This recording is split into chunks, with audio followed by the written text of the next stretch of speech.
مولانا سعد صاحب کا اور علماء دیوبند کا اختلاف ہے، اللہ اختلاف ختم فرمائے۔ اللہم الف بین قلوبہم واصلح ذات بینہم واہدہم سبل السلام۔ شیطان بڑا ملعون ہے نا، جب دین کا کام دیکھتا ہے تو کوئی نہ کوئی فتنہ پیدا کرتا ہے۔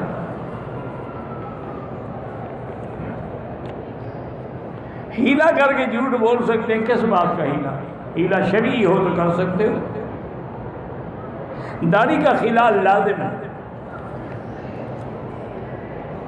خانہ کعبے کو لپٹنا، چمٹنا، غلاف پکڑنا یہ ناجائز ہے، صرف ملتزم پہ آپ چمٹ سکتے ہیں۔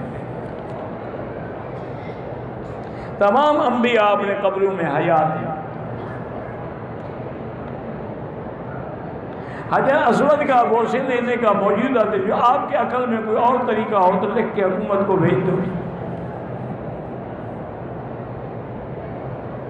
ایک شخص نے 3 عمرے کیے، ایک عمرے کے پہلے میں بال کٹوائے، 2 عمروں میں بغیر بال کٹوائے پاکستان چلا گیا، دم پڑ گئی۔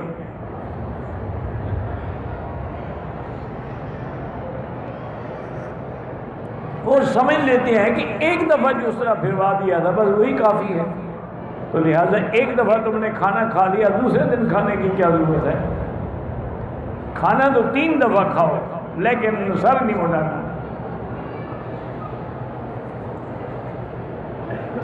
بد نظری سے بچنے کے لیے ہر نماز کے بعد لا حول ولا قوت الا باللہ العلی العظیم پڑھا کریں۔ مکروہ وقت میں حنفی مسلک میں تحیۃ المسجد تحیہ نہ پڑھیں۔ مغرب کی اذان کے بعد نماز پڑھ سکتے ہیں لیکن مستحب ہے، اور حنفی مسلک میں افضل ہے کہ نہ پڑھیں۔